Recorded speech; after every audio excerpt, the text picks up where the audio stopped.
We're each holding a child in our arms. Twins, both a representation of beauty within themselves. Both a replica of each other in this very moment, and both swaddled in blankets, gazing up at us with their beautiful eyes. One of these infants will be given the utmost admiration. You will think of this child and you will think strong. You will think happy. You will think proud. The other child is a girl. Chairperson, ladies and gentlemen, my name is Kenadi and I stand here today at this public speaking conference not as your peer or a competitor, but as a woman who is sick of the injustice of sexism and its impact in our school settings today.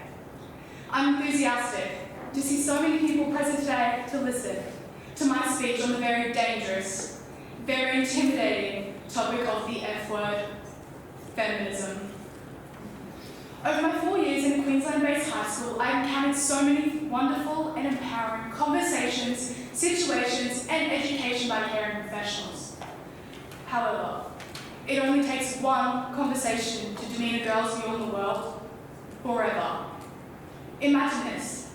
That same little girl from earlier is sitting in Year 8 Health and Physical Education with her twin brother.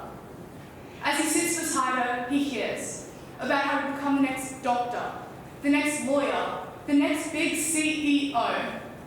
Then, their middle-aged male teacher turns towards the little girl and starts another one of his rants. He states, and I quote, "Women shouldn't work. The only job she should have is to cook and make babies for the man in the household." But for one class full of kids, we didn't have to imagine.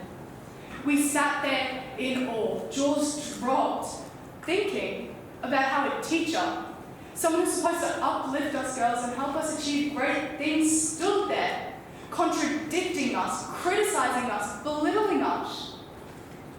Now imagine the world-renowned Mary Curie had given up when she was told to stick to the kitchen. Her brilliant mind put to waste coming up with what's for dinner instead of discovering radium and polonium.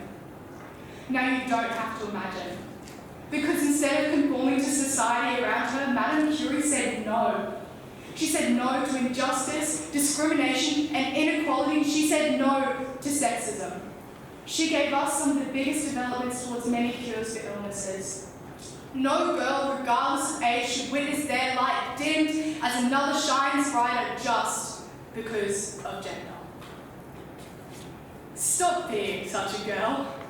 Don't cry like a girl. You run like a girl. You throw like a girl. You hit like a girl. Now imagine that same little girl overhearing any one of these demeaning phrases. What would she think of herself? That being a girl is no good? That girls are weak? That girls are crybabies? What does she learn about her own place in this world and where she stands? What could be a plausible explanation for this heinous behaviour? Nothing. And that's why something needs to change now. The daily actions of teachers who are meant to be inspiring and leading us in school settings today affect the young, impressionable minds of students forever. But how do we solve this?